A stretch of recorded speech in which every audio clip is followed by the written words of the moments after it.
Biden, who is the most pro-worker president of our lifetimes. And we're joined by two labor secretaries two cabinet secretaries, labor, Julie Su, Pete Buttigieg, to Secretary of Transportation, who we welcome, and there go my remarks. I had to have remarks so I didn't be me. You guys aren't laughing at that. I'm trying to behave and not. I never use the word malarkey. We all know that. I tell the truth. I call bullshit when I see bullshit. And I, like Mark, want to say how great it is to be in the UA House with Randall Whitaker. And by the way, we do, very close to us is IBEW and the House of, so we're in 190 for UA and IBEW 252. Ryan Hutt, let's hear it.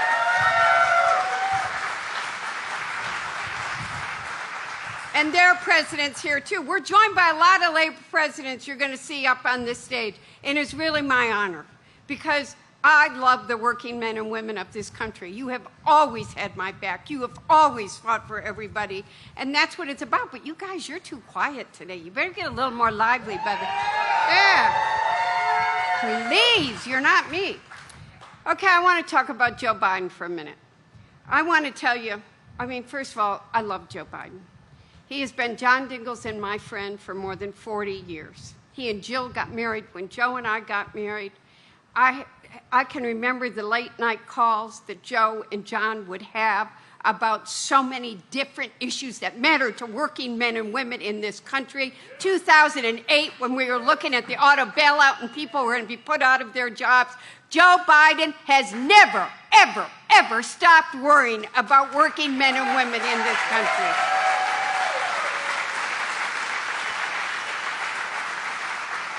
And I've been a firsthand witness to it for decades. But that's why he spent the last 4 years creating thousands of good-paying union jobs through historic domestic investments and bringing manufacturing jobs back to this country and stop shipping them overseas. He brought them home. He advanced executive actions to raise wages and improve job safety, led a resurgence in union organizing, walked the picket line, and would never, ever, ever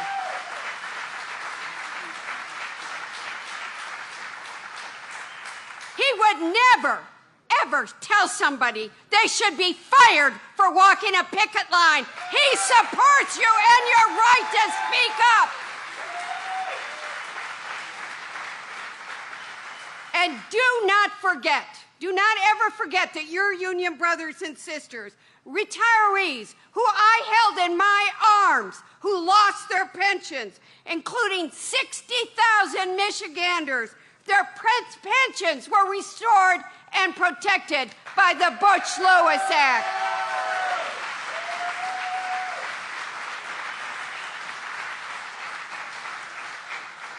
President Biden's investments in American manufacturing industry and infrastructure and the resulting union jobs will strengthen, are strengthening families and communities for generations to come. They're keeping jobs here, bringing them home.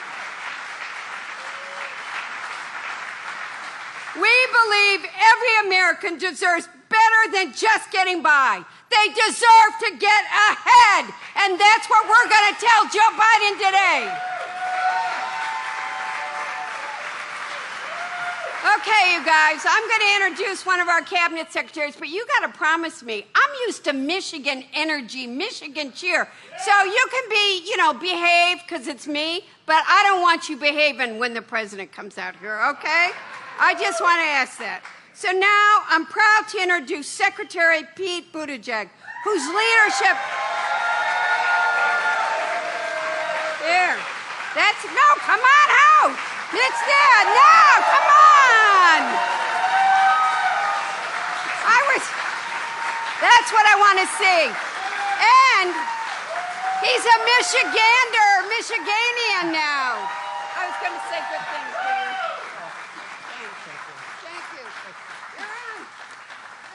Representative Debbie Dingell. I'm so excited to be with you. My name's Pete Buttigieg. I have the best job in the federal government because I have the privilege of being out there every day seeing the good work that is happening to improve and modernize America's infrastructure under President Joe Biden's leadership.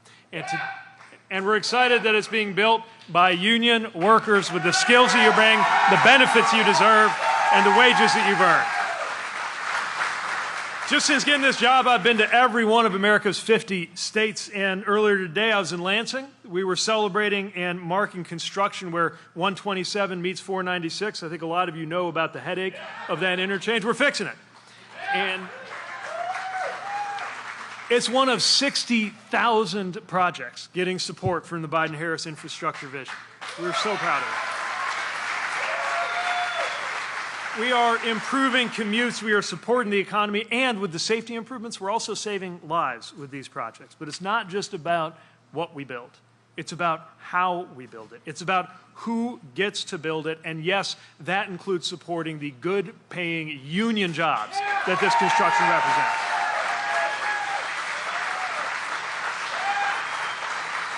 And we're seeing all of the trades benefiting. Over in Lansing, we were with the laborers. We got any laborers here? We're the operating engineers. The laborers, operating engineers, carpenters, and others we saw there. We got some carpenters, all right. 175,000 miles of roadway getting improved in this country. And you are doing the work. Then we toured a training facility with IBEW. I don't know if anybody's heard of the electrical workers, who, among many other things, are installing and maintaining America's growing network of electric vehicle chargers. It's doubled to over 190,000 just since Joe Biden took office, and there's more where that came from. And how about our UA plumbers and pipe fitters? Thank you for having us over.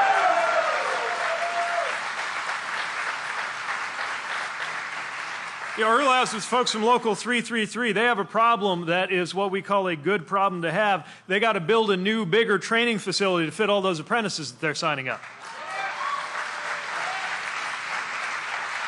And a big thanks to Local 190 for hosting us here. Look, the pattern is clear. Union workers are getting more work, and it's making all of America stronger. One of the apprentices I met earlier today, I asked her what this apprenticeship meant to her. She said the apprenticeship and the license she's about to get means freedom for her. It'll be the freedom to live where she wants, the freedom to know that she can work on different projects, and the freedom that comes with knowing that your future is secure.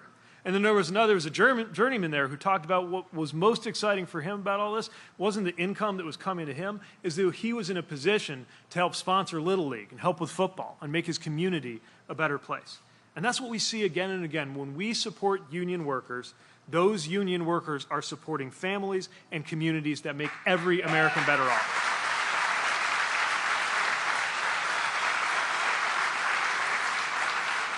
This is what America's infrastructure comeback looks like, but it didn't just happen. Otherwise, it would have happened all along. This is hard work. And not everyone had President Biden's back when he led the charge to do all this, but you did, and we're never going to forget it.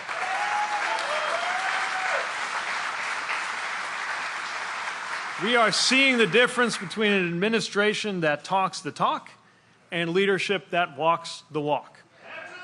In fact, literally, because we're about 20 miles from where President Biden made history as the first sitting president to walk a picket line with the UAW.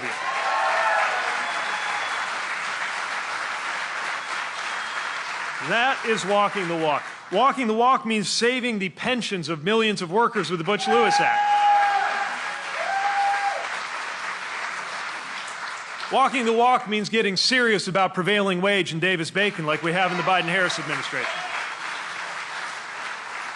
And yes, it means launching the biggest round of American infrastructure investments in over 70 years. So we are fired up. But we know there's more to do. And that's the historic moment you are about to see, because in a few moments, President Biden will announce further steps to expand and cement that progress that's been made. That includes project labor agreements, that includes registered apprenticeships, includes making sure that every worker feels the benefits of this moment.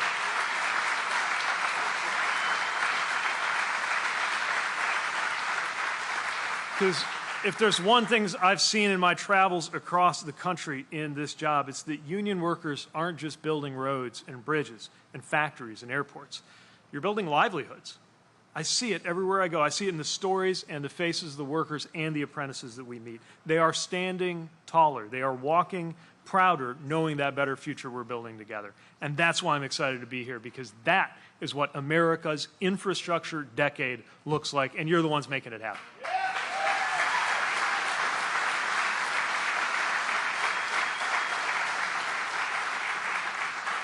So with that, I have the pleasure and privilege of introducing to you a great friend of American workers and a great friend of mine, not to mention a great colleague in President Biden's cabinet. Please welcome your acting United States Secretary of Labor, Julie Su.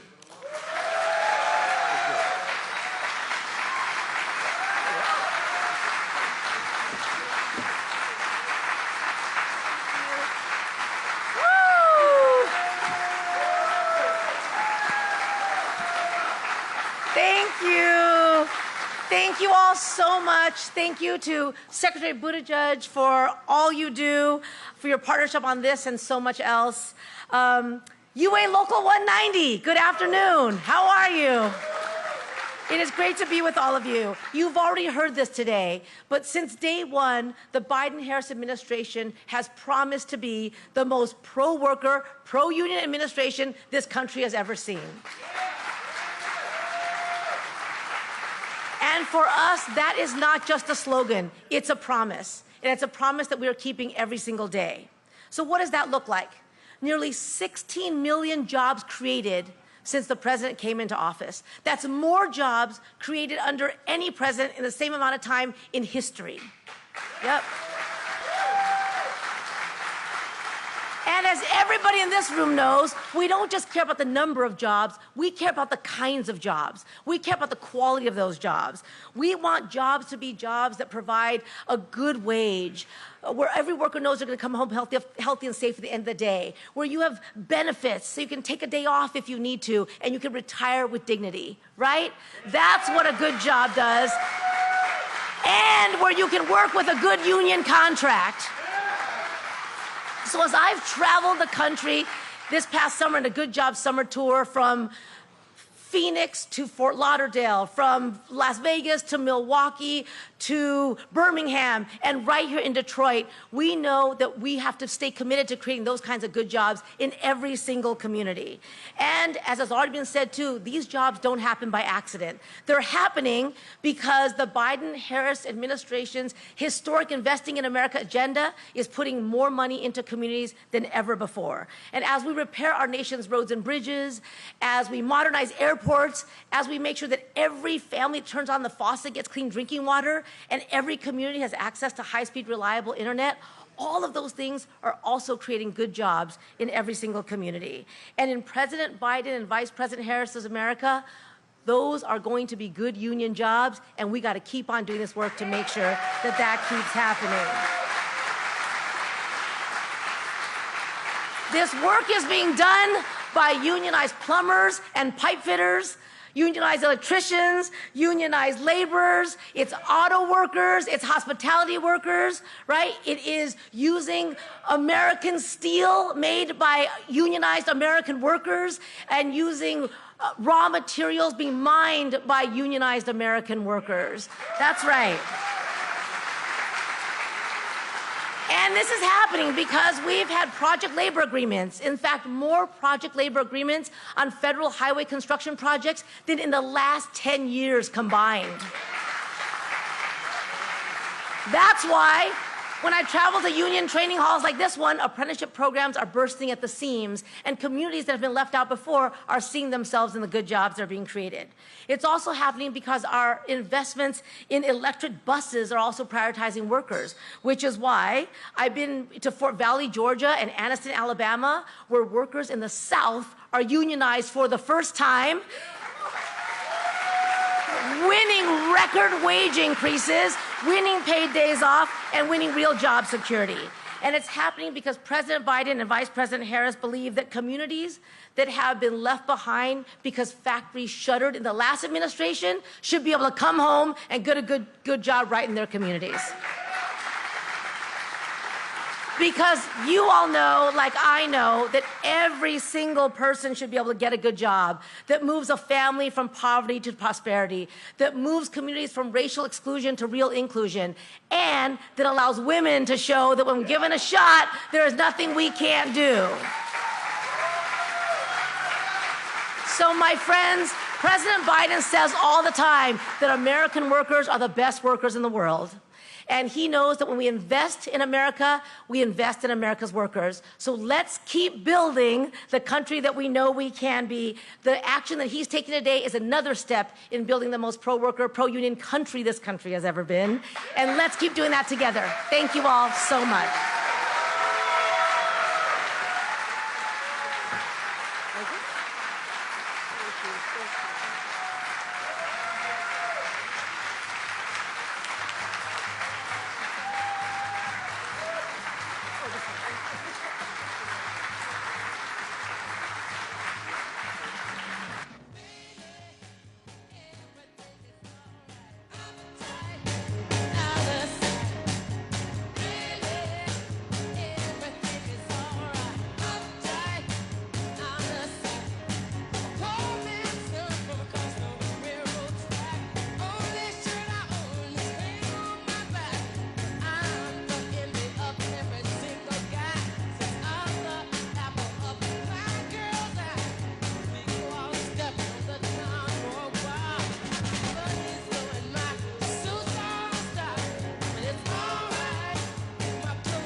Please welcome Andrew Escobedo, second-year plumbing and pipe fitting apprentice.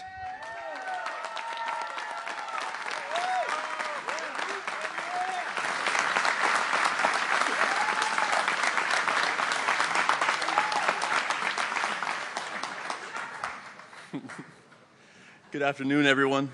My name is Andrew Escobedo. I grew up in a small town. Might have heard of it before. San Diego, California. I'm the proud son of an immigrant, and I live just down the road in Canton. Welcome to Ann Arbor and to my home local union, United Association of Union Plumbers and Pipe Fitters, Local 190.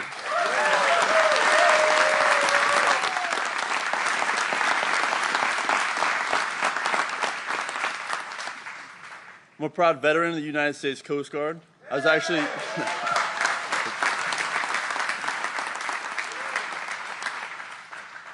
actually stationed at Coast Guard Sector Detroit, not too far from here, about an hour. And I'm currently a second-year apprentice in UA 190 in this very building.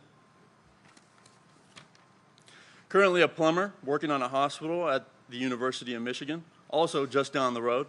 And I'm proud to live by the creed, plumbers protect the health of the nation.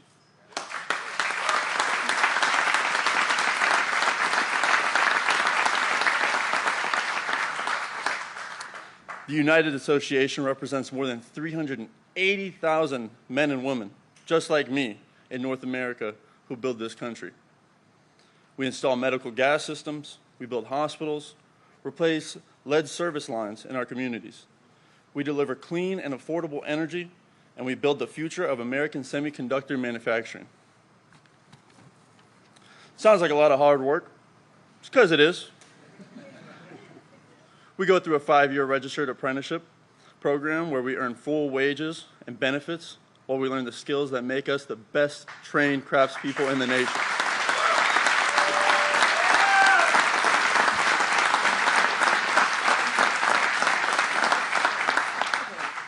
When I left the Coast Guard, I knew I wanted to do something that mattered.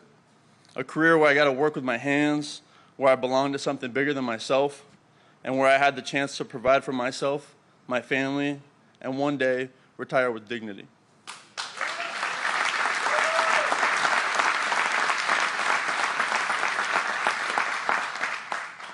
Thanks to President Joe Biden and the investments he has made in the American workers and the men and women just like me, that dream is now a reality. It is my great honor to introduce to you the most pro-worker and pro-union president in American history, President Joe Biden.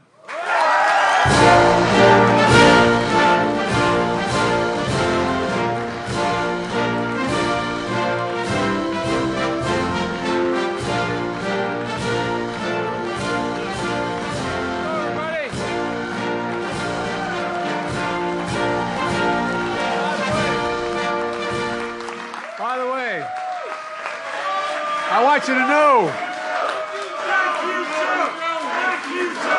Thank you. Oh, thank you. I want to thank the Coasties. You know, the Coast Guard, they're deployed more places around the world than any other branch. And you play with a good outfit, pal. Yes, sir. Thank you so much. Thank you. Thank you. I appreciate it, sir. Thank you so much. Thank you. Hello, Ann Arbor. Thanks for that introduction. You know, going from the Coast Guard to the plumbers and pipe fitters is a good move because they know how to both know how to fix. Sit down if you have seats. I said that about 8 months ago. I said, sit down. They didn't have any seats, and they said, see, he's too damn old. Look, your general president, Mark McManus. Where Mark is sitting behind me somewhere, isn't he? See, he didn't run, did he? Right over here. All right, I tease him. The local 190 president, Dan, you're sitting next to him? Where's Dan? There he goes. Danny, you're allowed to be up with us, you know, man. You're trying to avoid us. I get it. Look, plumbers and pipe fitters have been with me since the beginning. For my whole career, I've either been too young or too old, never in between. I got elected when I was 29 years old in a right-to-work state called Delaware that we changed And guess what? Plumbers and pipe fitters are the 4th union that ever endorsed me when I was a 29-year-old kid running for the Senate.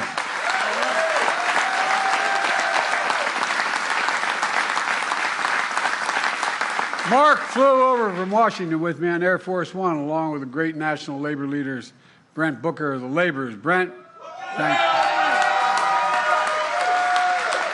Sean McGarvey, Building Trades. Gwen Mills, Unite Here.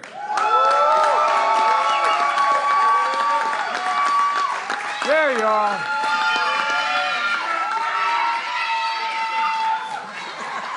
Well, by the way, we were talking about Gwen and I on the plane. She flew out with me. You know, I've heard the word, my dad used the word more than any other adjective, dignity. All these workers bust their neck. They provide our ability to sleep and walk and work and do anything. And they deserve to be treated with dignity. And that's exactly what she's doing.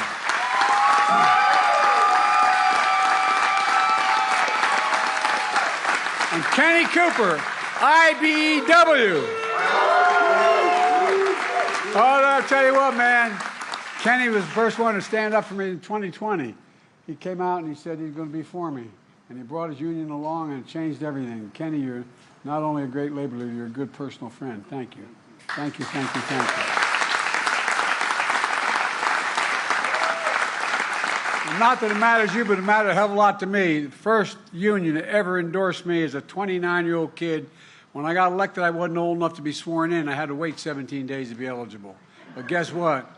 This guy was with an outfit called United Steelworkers. First union endorsed me.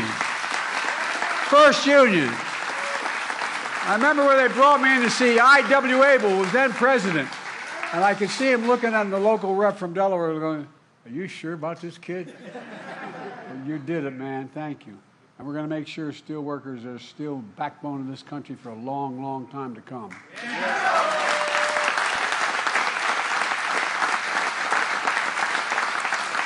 Folks, what a great way to cap off a Labor Day week.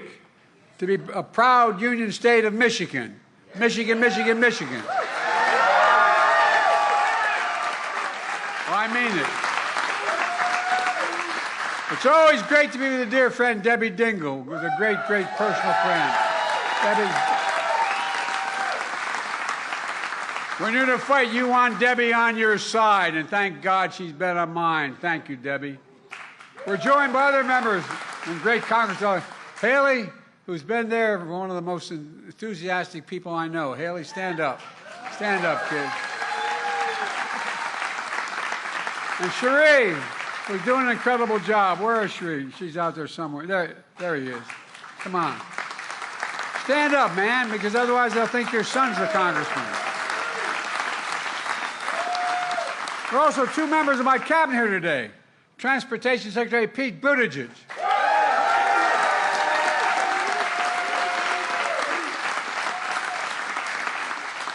And Acting Labor Secretary Julie Su.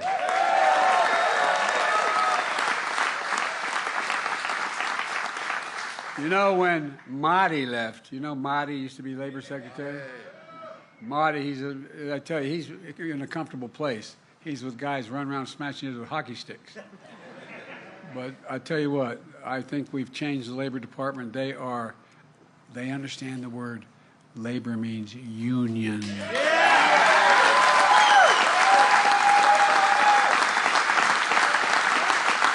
They make this administration the most pro-union administration in the history of the United States of America, period. That's why we're growing. It is. Look, a lot of politicians have the trouble saying the word union. It ain't worker, it's union. Union. Kamala and I know how to say the word and back to look, we know a simple truth. Wall Street did not build America. The middle class built America. When I started saying this years ago, the press looked at me like I was nuts, but guess what? I may be nuts, but I'm right. Not only Did the middle class build America? You built the middle class. That's a fact. Labor unions built the middle class.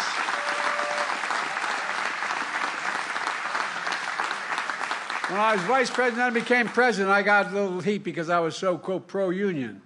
In fact, I asked the Treasury Department to do a study and it shows that when union workers do well, every worker in America does better. Everybody does better. And by the way, it's the biggest reason why our economy is the strongest economy in the entire damn world. And that's not hyperbole. That's a fact. It all comes down to something my dad taught me. And I mean it sincerely. My dad ran an automobile agency in his last 20 years, and he'd come home for dinner before he went back and shut things down. Didn't own it. He was a manager. And our dinner table was a place we had conversation and incidentally ate. And my dad had an expression. He said, Joey, a job, and I mean, give me my word to this. He said, a job is about a lot more than a paycheck. It's about your dignity. It's about your place in your community. It's about being able to look your child in the eye and say, honey, it's going to be okay, and mean it. I mean it. It's not a joke.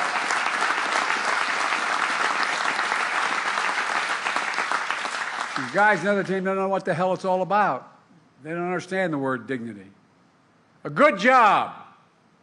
A job you can raise your family on. A job you can get without leaving your hometown without a college degree. I don't know how many times I've traveled across this country as a senator for 374 years. Actually, I'm only 40, but I was there 36 years. But look, I'm serious. As I travel the country, how many times did I hear, and all the rest of you hear, labor people working in other parts of the country, where, Mom, Dad, I can't stay. There's no jobs for me here. You got a job, Mom, Dad, but no place for me. How many times do people have to say that and move? Look at how many communities have been abandoned, left behind, whether they're red or blue, Democrat or Republican. A good union job, a good job in a union is building a future worthy of your dreams. My vision has always been, and I mean this sincerely since I was a young senator, to grow our economy from the middle out and the bottom up instead of the top down. Not a whole lot ever trickled down to my dad's kitchen table. Not a whole lot ever had. We put workers first. We invest in all of America and all Americans. When we do that, we do well. Everybody in America deserves one thing, a fighting chance. Just a chance, no guarantee, a chance, fighting chance.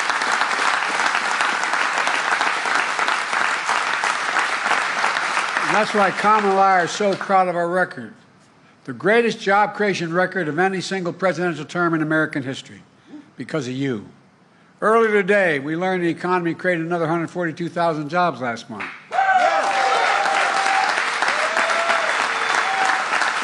That's 42 straight months in a row, every single month increasing jobs to a total of 16 million new jobs since we took office. It's a fact. And they told us we couldn't do it. Over 1.6 million jobs in construction and manufacturing. Where the hell is it written that America can't lead the world again in manufacturing? We are leading the world in manufacturing, and we'll continue to. Unemployment is down, wages are up. Inflation is way down and continue to come down. I predict it's going to come down this month a little more. And just last year, we added 250 new energy jobs. Clean energy jobs, growing twice as fast as any other sector of the economy. Clean energy. I know the other team doesn't think there's any such thing as global warming. Well, I like to put the other nominee for president, the former president, I'd like to put him in the middle of Arizona for a while. Clean energy workers are joining unions at the highest level in history, double any other portion of the workforce. I've said it before. When I think climate, I think jobs, good paying union jobs.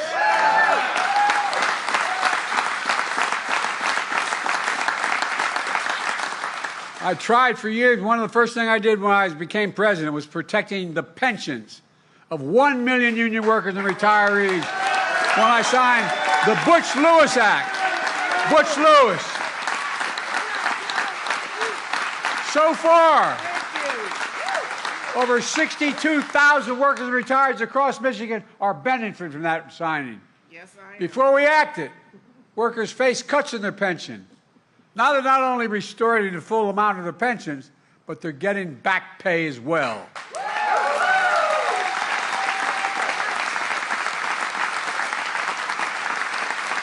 Where I come from, my family, we're making them whole again. It's a big deal, but let's be clear. Every Democrat in the Michigan delegation voted to protect those pensions, led by Debbie and others. But hear me now. Every single Republican in your delegation voted against protecting those pensions. Every single one. No, I'm serious. Not a joke. Every one. I've been around a long time in politics. It used to be Democrats and Republicans would argue like hell, but we'd work out compromises. But every one. Vice President Harris had to cast a tie-breaking vote in the United States Senate to make this pension bill real. Folks,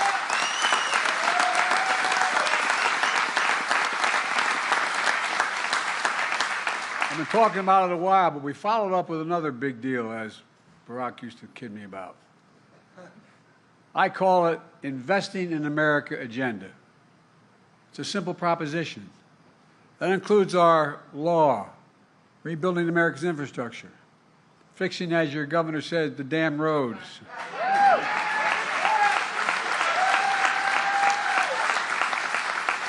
My predecessor, who's seeking office again, promised Infrastructure Week every week in the 4 years he was president. And he never built a damn thing. Not one thing. Not a joke. Not one. Well, Kamala and I have made sure Michigan receives so far, $10.9 billion for 2,000 projects so far. Roads, bridges, removing lead pipes from homes and schools, clean drinking water, delivering affordable high-speed internet to every Michigander. And the number's still growing. We're just getting started. That bill I got passed and said that Biden couldn't do it, guess what? $1.3 trillion over 10 years. And we reduced the budget at the same time. And guess what? With your support, I signed an executive order to make sure that the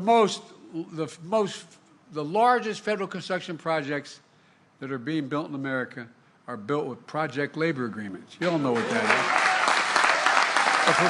But for folks at home who don't know what a project labor agreement is, the contractor, the subcontractor, the unions put in place the conditions for the construction before it begins. These agreements make sure construction is top-notch, on time, on task, and on budget. It's a big deal. For a big project like Sioux Locks in the Upper Peninsula that your two great senators, Debbie and Gary Peters, are instrumental in delivering. We're investing $693 million to build better locks, accommodate bigger shipping vessels, carry more products to market, get them there cheaper, and throughout the Great Lakes. It's already created hundreds of jobs, hundreds of union jobs, and more to come. But here's another big deal. Buy American. It's been the law of the land since the 30s, when the Republicans at the time under Roosevelt were trying to break unions and allow the companies to come in and crush them, prevent them happening. They passed laws relating to union movements and how they could not be interfered with. Well, but it also had a provision in it no one paid much attention to, that every penny a president is authorized to spend on any project that the Congress gives the money for has to go to doing two things: hiring an American worker and using the American product. Only time you could not use an American product or an American worker is when there was not one available, they didn't have the particular product. Well, guess what? It was honored in the alternative. only about 20% of all the money we spent went to hiring union labor. I should forget union, hiring American labor and using American products. Past administrations, including my predecessor, failed to buy American. You know why? They went overseas for cheaper labor. They supported companies sending, no, I'm not joking, think about it. Well, you said it better than I can. But here's the deal, they did. They sent it overseas because labor was cheaper and they'd import the product. Not anymore, not on my watch. Not on Kamala's watch either. We buy American. And we're making sure federal projects, building American roads, bridges, highways, were made with American projects, built by American workers, creating a good living and American jobs. In fact, I'm requiring many of these kinds of projects to pay Davis-Bacon prevailing wage, increasing pay for 1 million workers over time. And many of these jobs don't require a college degree. In fact, Kamala and I expanded registered apprenticeships. Remember when the company said, we'll take care of the apprenticeship program? As they say in Southern, you done good with that, didn't you? Registered apprenticeship resulted in the hiring over, just since we did it. Remember all the heat we got for doing it. Well, guess what? Hiring over 1 million apprentices since we came to office. 1 million, just since we came to office.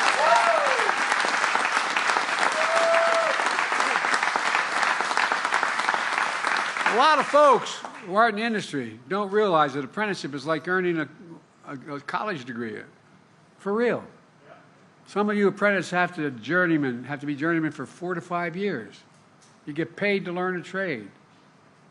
And you're the single best workers in the world. Not a joke. Like Andrew and his fellow plumbers and pipe fitters. Not a joke. It's not a joke. You know, we invented the computer chip, about the size of the tip of my little finger, which we invented it. We modernized. We did all the work. And guess what? Other teams started to export them overseas because labor was cheaper to build them, make them. Well, we ended up with a situation where I decided I was going to start off. I went to, people thought, even some of my staff thought I was crazy. I said, I'm going to South Korea, and I'm going to talk to them about it because they were making a whole hell of a lot of these computer chips. And I met with Samsung. They ended up investing over $15 billion in the United States to build the fabs, first to construct the facility. A lot of work there, a lot of prevailing wage for construction work, and then the so-called fabs. They're about as big as a football field, not a joke, and they, in fact, where you actually make the computers. You don't need a college degree, and the average salary is over $102,000 a year. Well, guess what?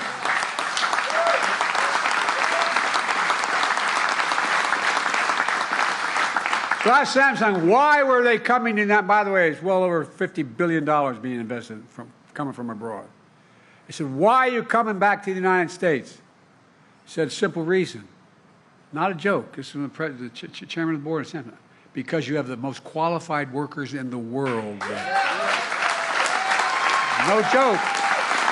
That's real, not a joke. And it's the safest place in the world for me to invest my money. But here's the deal, guys. We're not going to see it for a little bit because it takes time to build those factories. None of them are open yet. But there are going to be millions of people working in those factories. And guess what? Once that starts, you're going to create entire communities around them. When you build a factory that has 500,000 people working in that factory, and they're making good money, guess what? You end up building drugstores, movie theaters, supermarkets. You end up building communities around it. No, I really mean it. And by the way, 50% of all the business in America is small business. Small business. So look, when Kamala and I come in, we always believe that the National Labor Relations Board should be pro-labor. Well, that's why one of the most significant things we've done is appointing a National Labor Relations Board members who actually believe in unions and the right to negotiate.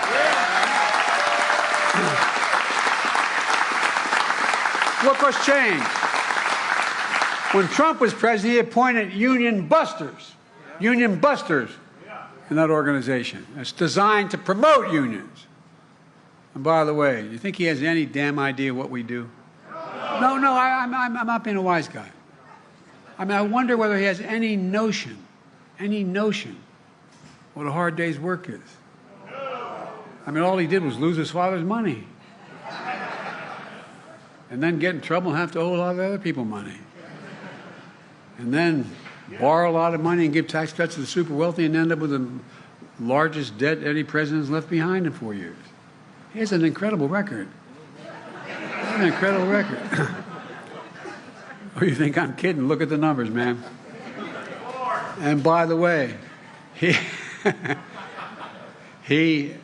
and a guy who was maybe the worst Republican president ever before him ended up with, he's the only one other than the Republican president who, when he came to office, had more jobs than when he left office, lost jobs.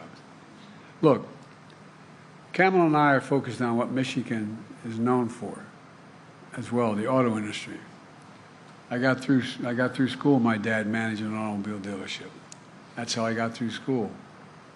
I was proud to be the first president to walk the picket line and do it with the UAW.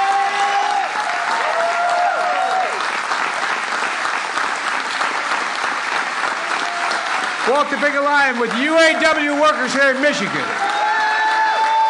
And Kamala walked it as well. But Trump would much rather cross a picket line than walk one. Look, the UAW's historic wage increase have led to virtually every automaker across the country to raise wages as well. They're not only unions, with recent hard-working success, from the SEIU to the writers and actors, dock workers, healthcare workers, baristas, warehouse workers, and so many more. We've made a lot of progress, but we still have more to do. That's why we're here today. In a few minutes, I'm going to sign another groundbreaking executive order. It's called the Good Jobs Executive Order. For the first time in our history, the official policy of a presidential administration is to specify a clear list of higher labor standards for jobs created through my Investing in America agenda. And here's what my executive order will do. For jobs created using federal dollars, Good Jobs Executive Order will call on a federal agency to protect the workers, the power of the workers, to encourage the free and fair choice to join a union. My executive order goes on to call on federal agencies to include high labor standards in grants that we give, prioritizing projects that pay wages you can raise a family on and provide benefits like child care. Right now, Davis-Bacon prevailing wage only applies to construction jobs, and construction jobs are booming. My executive order, though, promotes federal policies to raise wages beyond construction, all across the manufacturing sector, because manufacturing is booming. My executive order will also strengthen the pipeline to good jobs. It'll promote policies to create more registered apprenticeships, pre-apprenticeships, and other job training programs that don't require a college degree, that put young people on a pathway to getting the skills for good-paying union jobs. And finally, my Good Jobs Executive Order will level the playing field for underserved communities, ensure everyone gets a fair shot at a job. That means elevating the best practices to prevent discrimination and bias in hiring, protect the safety of workers. It all matters. Kamala and I are going to hold federal agencies accountable by creating a task force led by the Secretary of Labor, by the Director of National Labor, the National Economic Council, to make sure we fully implement this new job order, create jobs executive order, excuse me. The ideas are just common sense. Economists have long believed that these good job standards produce more opportunities and better outcomes for workers and more predictable outcomes for business as well. It turned out to be a win-win situation for everyone, including business. In fact, presidents of both parties have recognized this. Prevailing wage laws date back to President Hoover. Registered apprenticeships date back to Franklin Roosevelt. But too many presidents like my predecessor have looked the other way as companies trample on the rights of workers while cashing in their big government checks. But not anymore.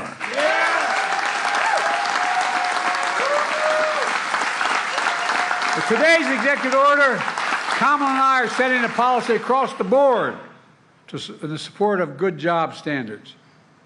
And from this point onwards, any president who disagrees with that is going to have to say so out loud, say it to your face, and repeal that order, and I want to see them try to do it. Let me close with this. In 2020, I said one of the reasons I was running was to rebuild the backbone of America, the middle class. Nearly 4 years later, we've done just that. In thousands of cities and towns across the country, we're seeing the great American comeback story. My predecessor believes America is a failing nation. He's a failing president, a failing man. He's wrong. America isn't failing. We're winning. We are the indispensable nation in the world. We're the nation of dreamers and doers that led to the greatest advances in human history over the last 200 years. That's who we are. But my predecessor doesn't get it. He refused to visit an American cemetery in France that I was just near because, according to his own chief of staff, a 4-star Marine general, Trump said those servicemen buried there are suckers and losers. My son died because of a year in Iraq. I'm just happy, and I mean this in front of my heart. I'm glad I wasn't there. I think I would have done something. No, I think you would have too. They're heroes. He's the sucker. He's the loser, the way he talks.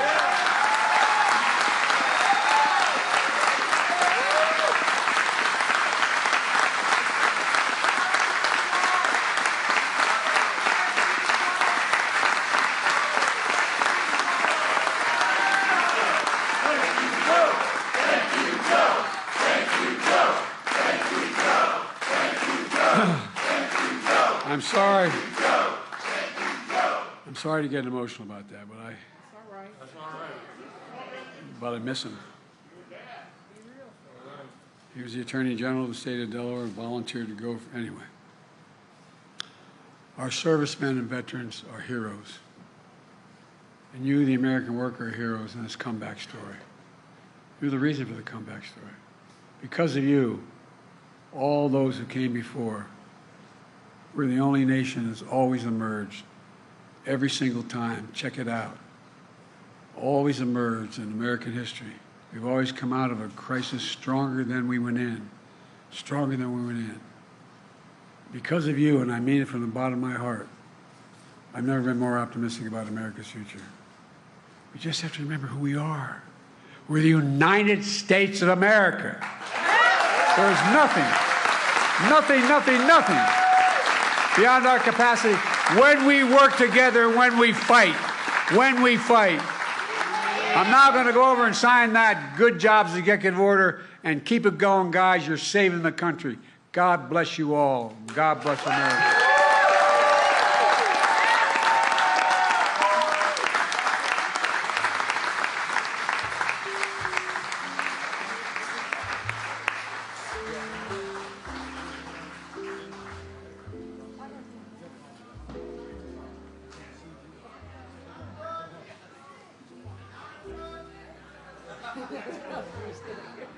Timing is everything.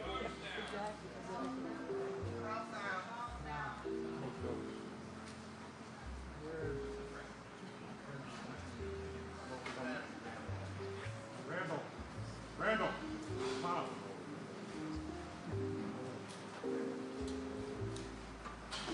We'll follow this spot. Love you, Joe.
Hey, guys, every time I'd walk out of my grandfather Finnegan's house up in Scranton, Pennsylvania, true story, he'd yell, "Joey, keep the faith."